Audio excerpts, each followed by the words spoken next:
Well, today we have the privilege of bringing on someone who has been a mentor of mine, although we have only met face to face actually one time in Florida. But this is John Eldredge, is who I'm speaking of, and I have been shaped by his work and by his ministry. So I just want to give you a warm welcome, John. Yeah, thanks, Chad. Great to get a chance to talk to you today. Yep, the honor is all mine. So, we're eventually going to talk about your new book, which I have found to be really, really helpful. And one of the things that I loved about Get Your Life Back is just how connected it is, really with some things that I've been learning. I have personally, and the guys that I'm around, have read some of Foster's work and Pete Scazzero's work. Uh, and also Dallas Willard's work. And I was just waiting for you to write this book to men to help us and to bring in some of the elements of nature and drinking and beauty like you talk about in the book. But before we get into all that, I just wanted to kind of tease it up with this statement that I found on page 161 of your book. And this is what you wrote. The search this book is dedicated to is for more of God in our lives as a growing operational reality. There are few critical things to believe in order to make this search go well. First off, we must be confident that God wants to give us more of himself. Amen to that. More of himself. So when we get into the book, just know that this is ultimately all the practices that John talks about in this book are to get more of God himself. They're not just some ethereal practices. They are rooted in good scriptural and spiritual belief of being able to connect with God. Well, John, I know that you have written many, many books. I don't even know how many books that you have written. I know that I'm sitting next to me rather, is several of those. And of course, you wrote Wild at Heart, and that was the one that really just set my heart on fire for healing and pointing out wounds. So I just want to say thank you for just from thousands of miles away, what has been, what has transpired in my life through your work. Yeah, thank you. I'm just so filled with joy to know that, Chad. Hmm. That's awesome.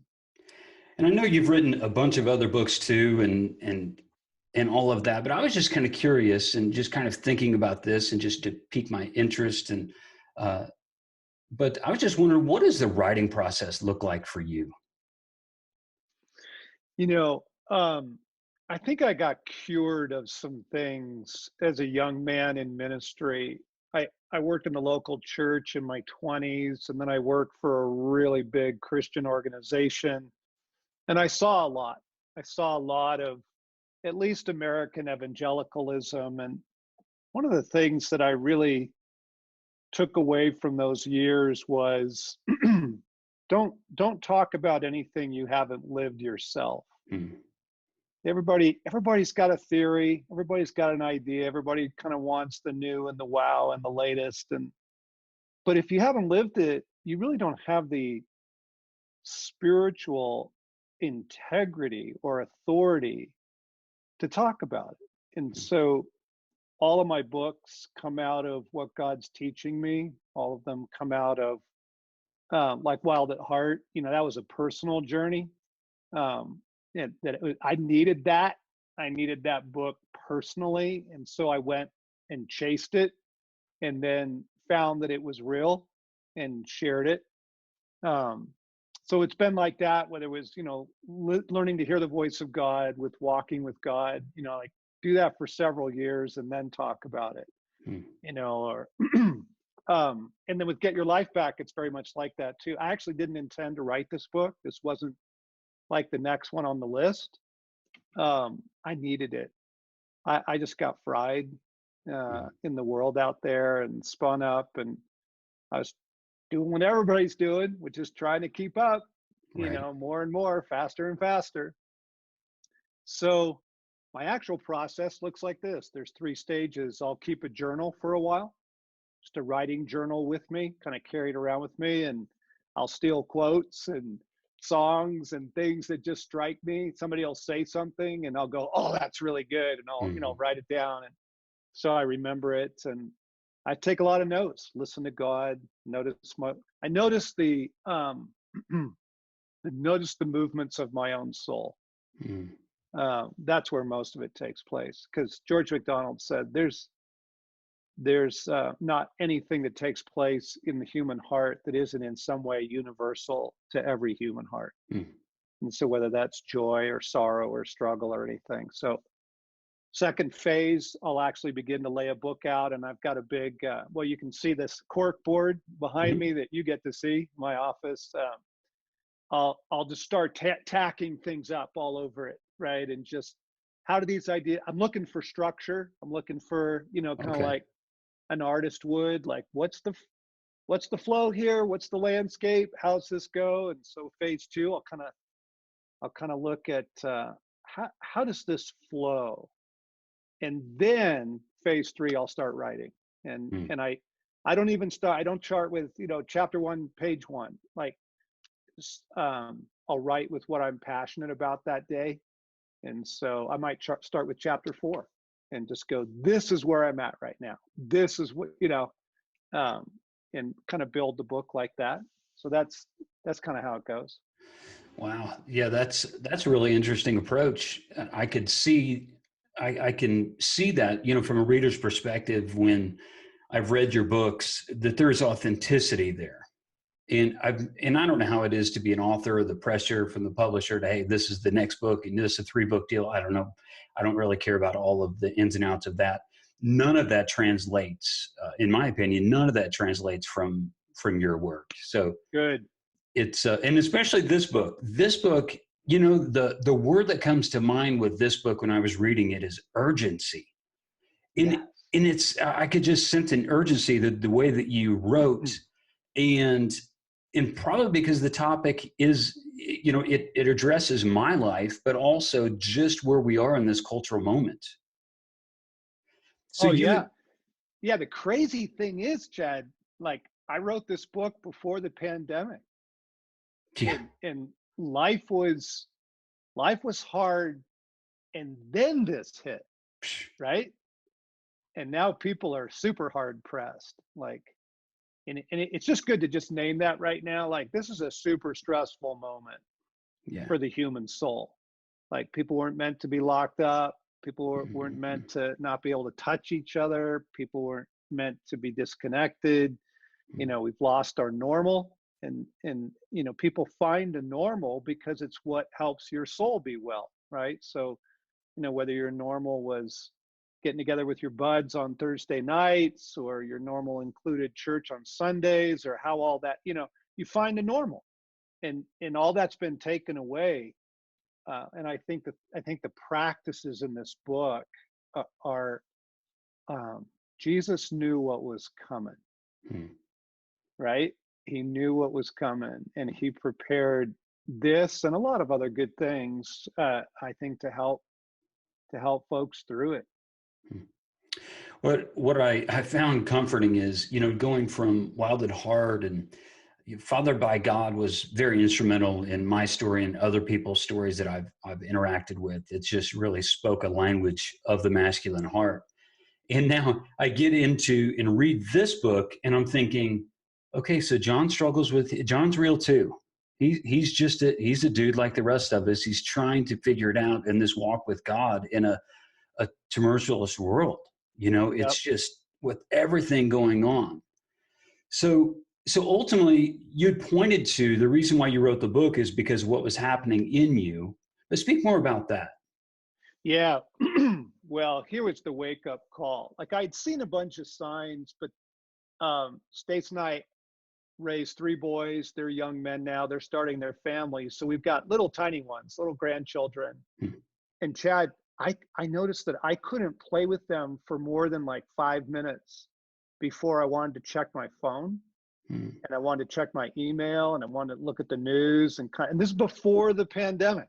Okay. mm, Uh, and I'm like, wow, John, you are really jacked up that you mm, can't play with your grandkids because you're so plugged in. and I'm one of those guys, I love to get stuff done. I'm a hill taker, I'm a charger. I love to conquer and win and go, and Hmm. I just got addicted to the pace of it, the insane pace of life. And then I just started noticing these symptoms, like wasn't riding my mountain bike anymore. What's with that? And wasn't reading. Actually, I love to read.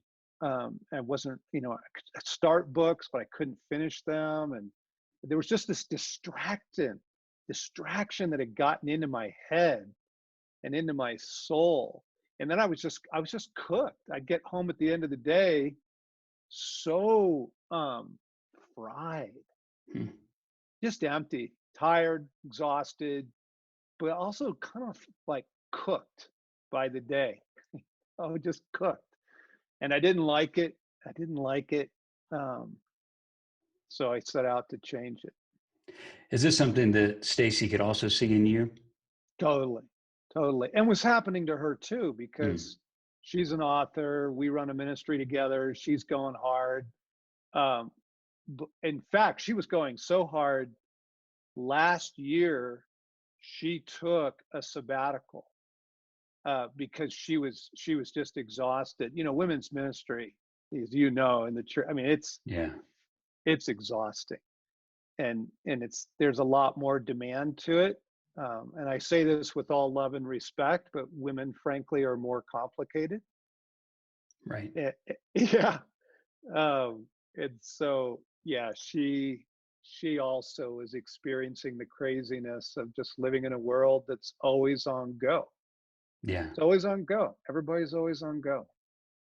Yeah, and I think that that's true to form. I mean, when it comes to ladies ministry, there is, with them, they can't disconnect as easily. For a guy, if a guy has a guy's event or something like that, he can just compartmentalize and, hey, I'm moving on. And with Yep. ladies, and I think it's a great benefit of the feminine soul is that connectivity. And I think that Yep. there's a part of that we need more of.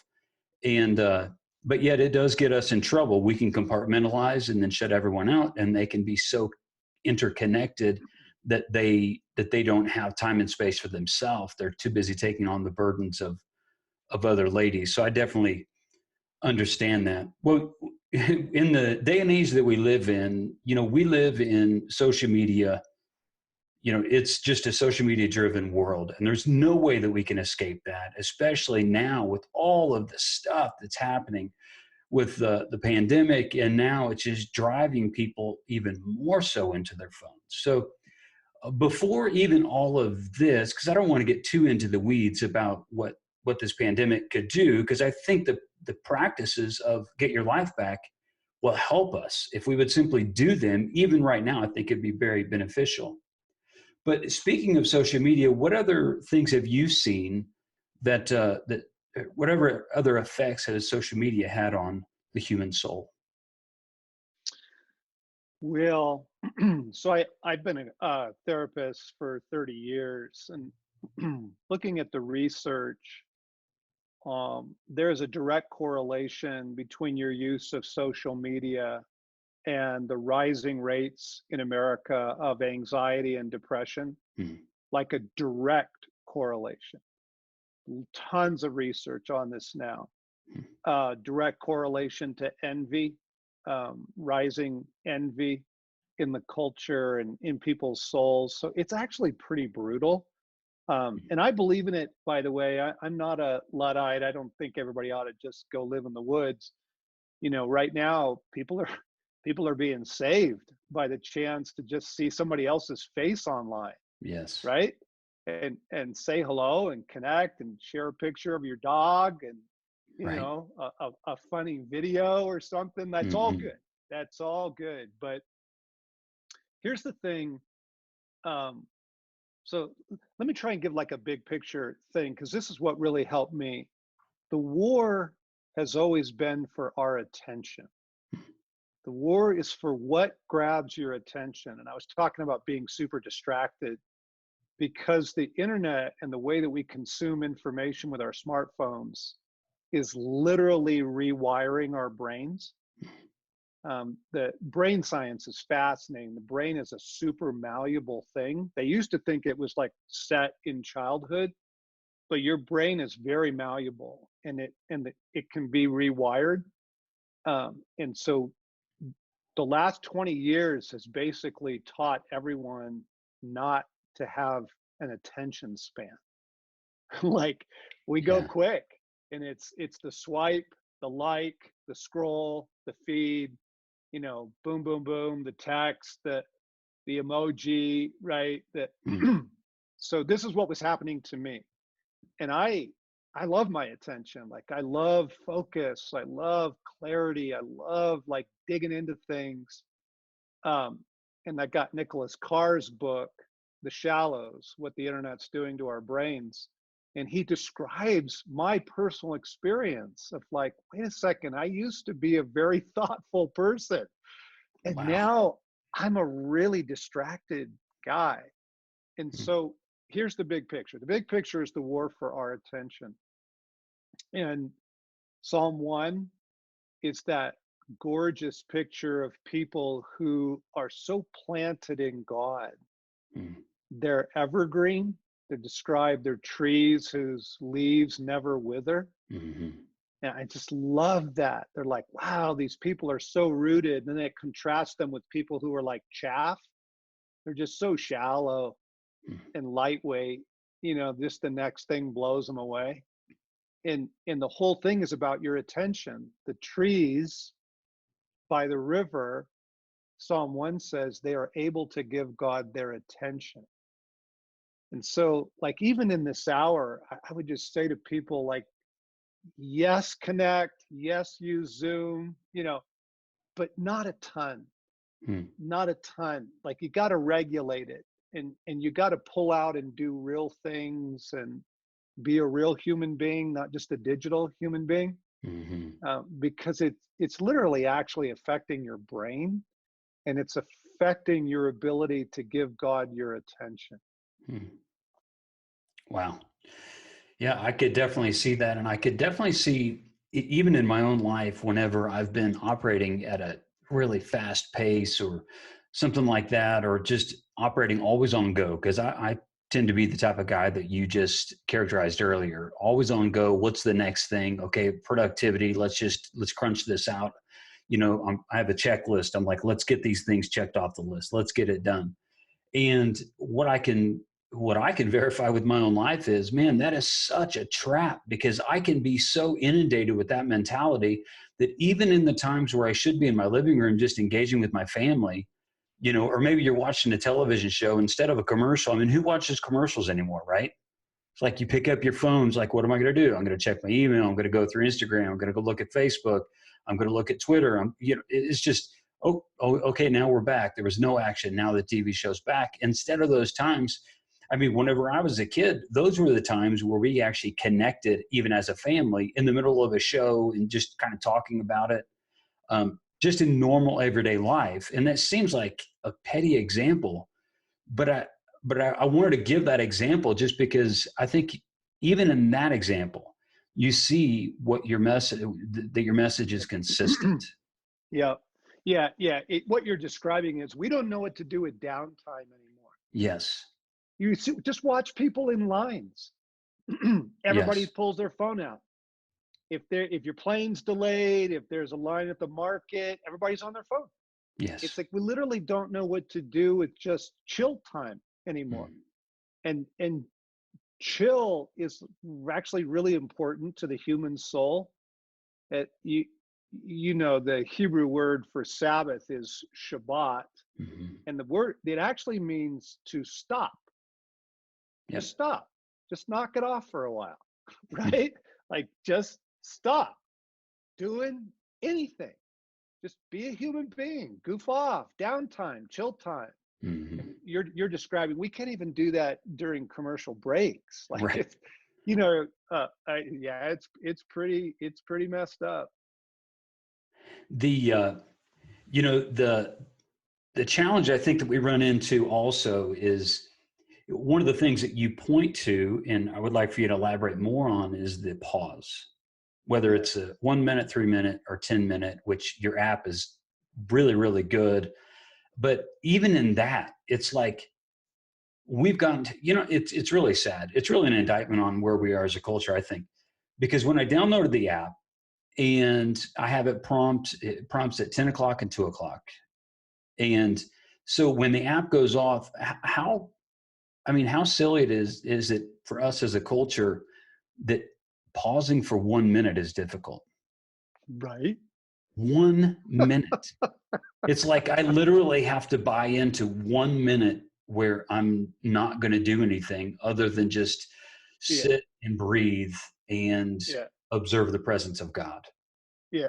Yeah. Okay. I built the app, and when the alarm goes off, I'm irritated at it. It's like, you're gonna make me stop, right? I'm going. And now I gotta pause. Like, Right. okay, but it's so healing. It's so healing. It And this is is. actually kind of where the story begins. So you gotta live it before you write it. You gotta prove it before you teach it. And Mm, so I get home at the end of the day and pull in the driveway, turn the engine off in my truck, and Jesus would say, now just sit here for a second. mm. Like, don't get out, just sit here. And I could literally feel the stress like leaving my body. Wow. I would just sit there. Sometimes I'd lay my head down on the steering wheel, and then the spontaneous prayer was so good. I would just start like, Jesus, that phone call, that meeting I just walked out of, I give that to you. Mm, I can't carry that person's trauma I just heard. Like, I can't carry that, God. And I would just start like giving it over. And I would walk into the house a different person, mm, right? In a simple pause. And so that's where I'm like, oh, this is good. Like, I need mhm, more of this. And so the idea is build some pauses into your day, folks. Like, mhm, learn to stop and learn to let it go.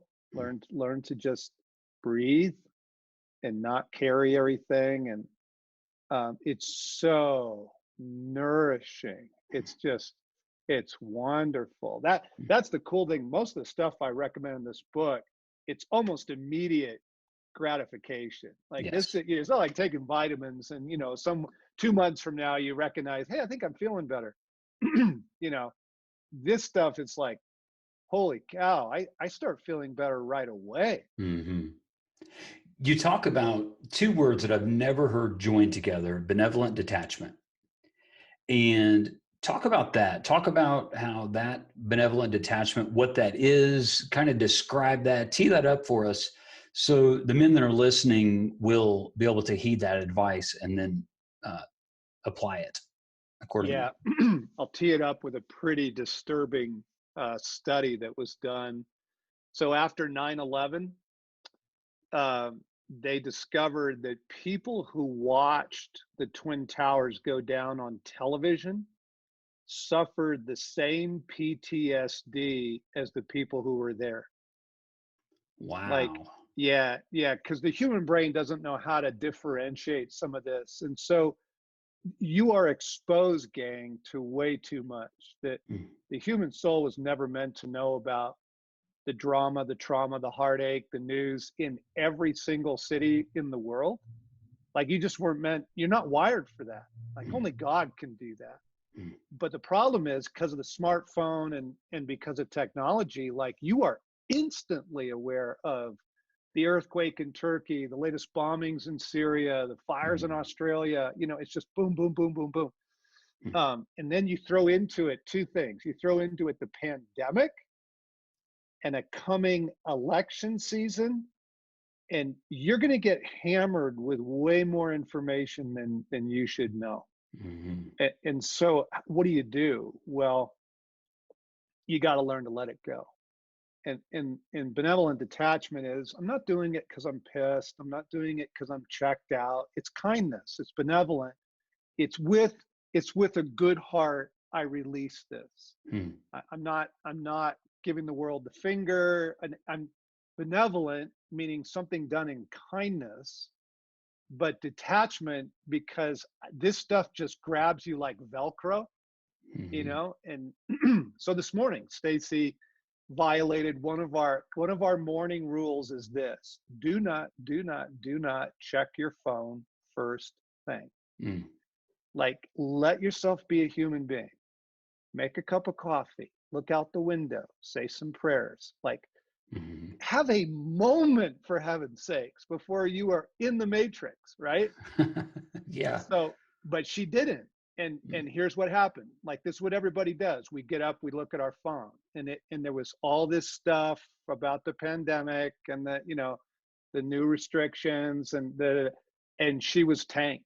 Like, it just tanked her. And so benevolent detachment, like, guys, you actually get out of the madness. Uh, Mm. it, I think, Chad, I think what happened was this. I think caring Christians, good people, got hooked into this idea that to be a responsible human being, you know about everything. Yeah. So you're up to date Mm. on the president's latest thing, and you're up to date on human trafficking, and you're up to date on what the economy is going to do, right? It just Yeah. feels like that's what a responsible person does. And I'm here to tell you, as a therapist, that is madness. That's Mm. insanity. What? Like, who told you that? That's crazy. Mhm. So, a couple times my day, I just stop and I just say, Jesus, I give everyone and everything to you. I get off a tough meeting, Jesus, I give everything and everyone to you. My kids are doing something I don't think they ought to do. Jesus, I give everyone and everything to you. Like, learning an actual practice of letting it go.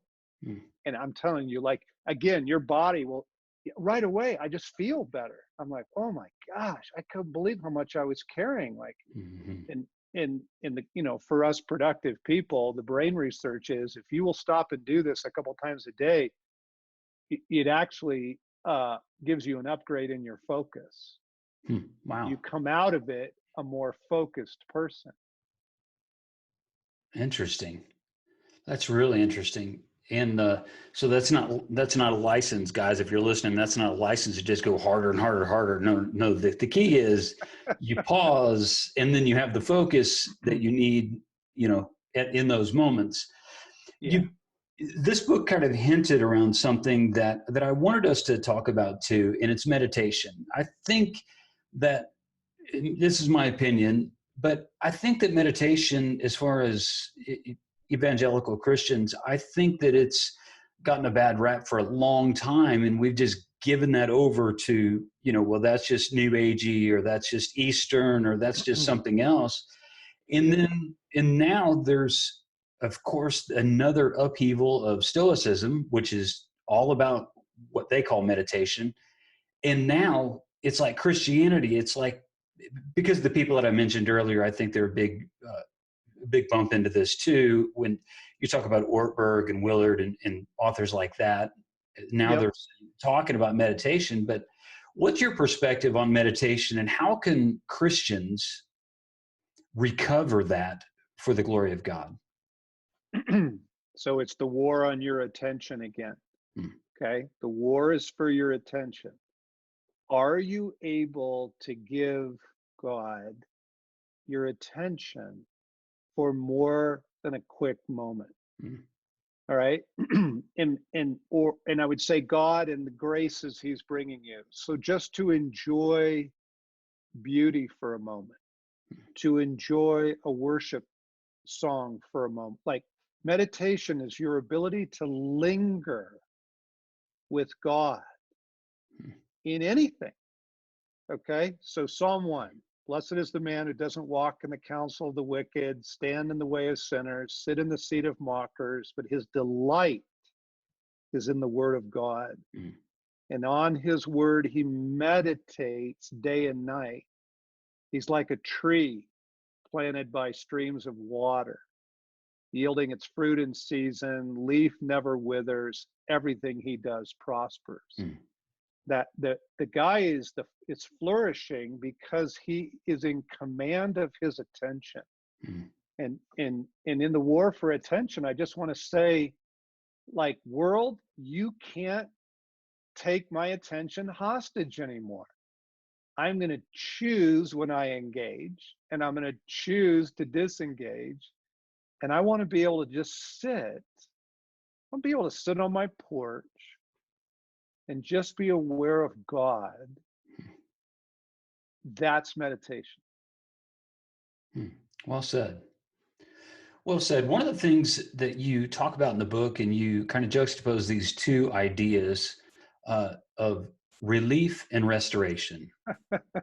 What Yeah. are they? And we're all around it right now. So I'm like, Yeah, we're because deep like in the it. pause, benevolent detachment, meditation, it's like, what are we gaining by this? What is so how would you define those two terms? Yeah. This will be really helpful for the guys listening. Just compare, like, pick something you love to do. Going for a run, shooting some hoops, what is it? Like getting out on your bike.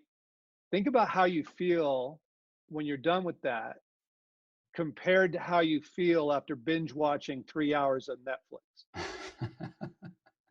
Like, you feel like crap, It's not like, that hard to imagine, really, because no, it's not. like Everybody you, does it. Yeah, right. everybody does it. So here's the deal. Relief is the quick, it's the bag of donuts, it's too much Mm, to drink, right? Relief is something that gives you an immediate comfort, but afterwards you don't feel great.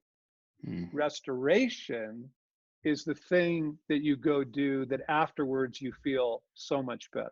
mm, And in this moment in the pandemic, so let's just, like, this is very stressful, super stressful for human beings. I can feel the stress every day of this. mm.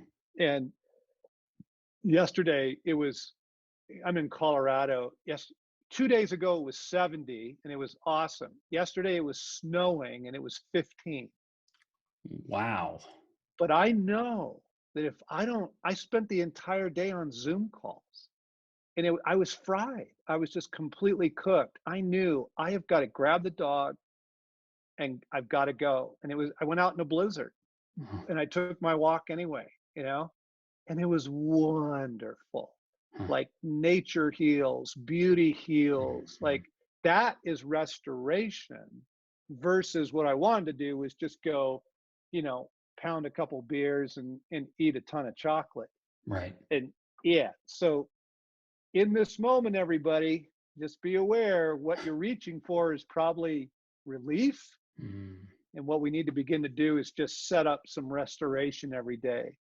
Like, where are you getting restored? Yeah, back to that Psalm 1 reference, planted by streams of water, just the Exactly. restoration.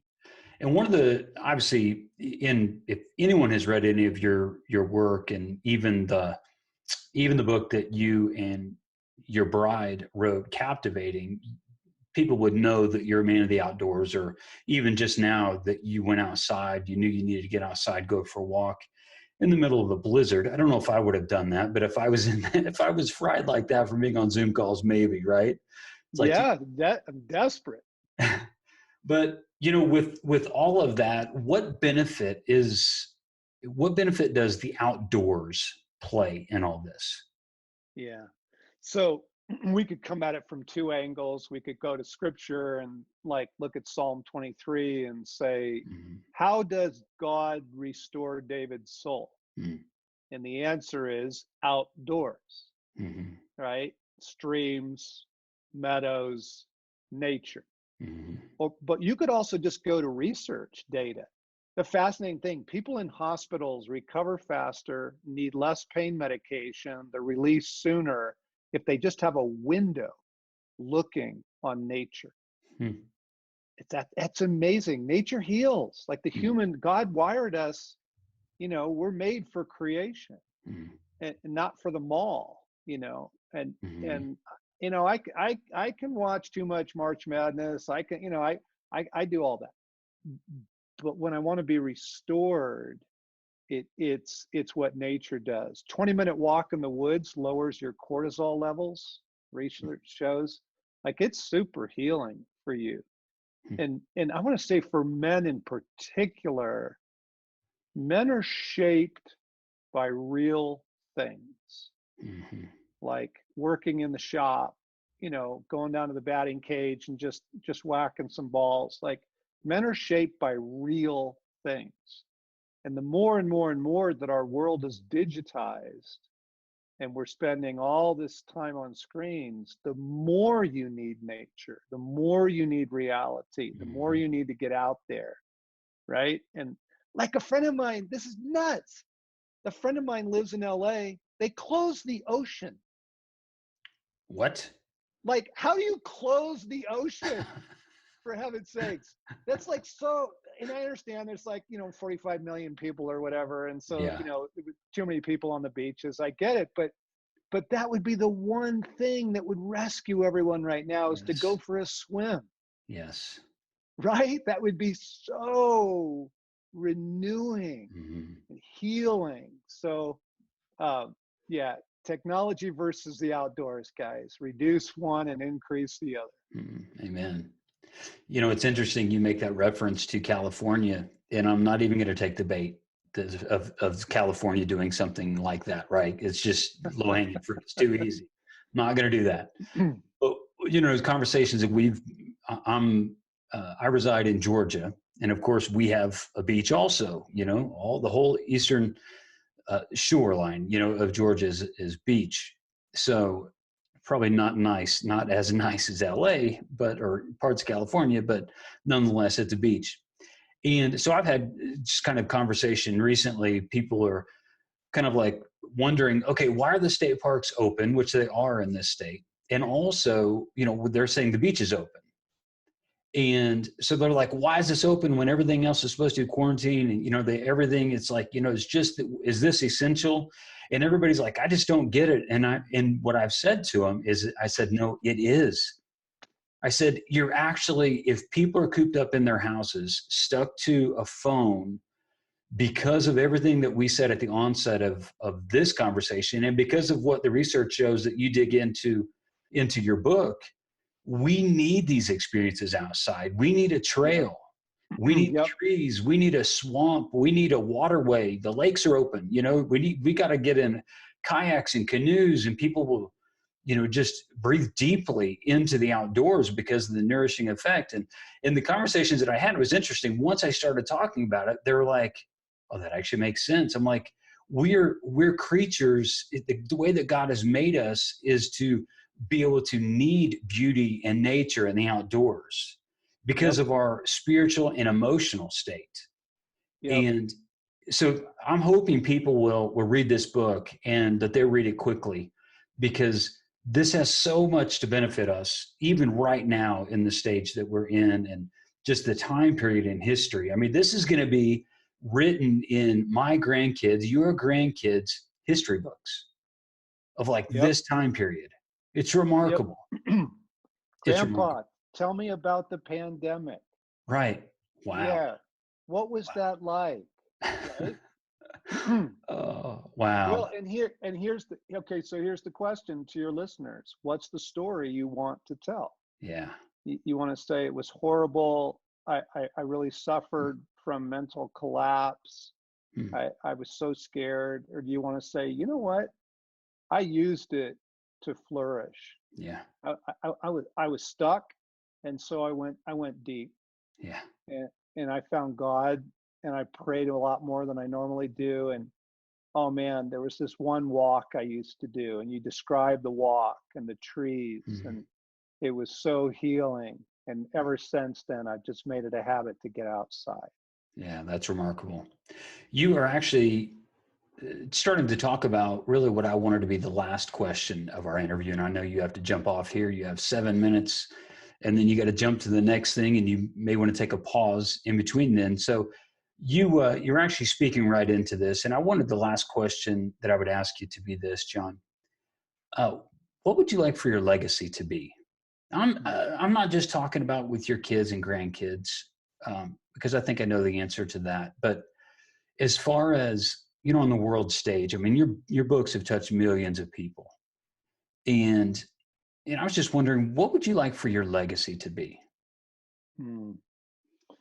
Um, l- Lots of people being able to say, I know Jesus Hmm. because of him. Hmm. I know Jesus, and I know Jesus and his ability to heal my soul. I know Jesus and his power to restore my humanity. Hmm. Like really Jesus, Hmm. not the religious, but like the man who restores my soul. That'd be good. That's a legacy right there. That'd be a good legacy. Yeah. Yeah. Well, I'm going to actually break my rule. I'm going to ask you one more question because we have time. So here's another question. What are some books that you're reading right now that you would recommend to the rest of the guys?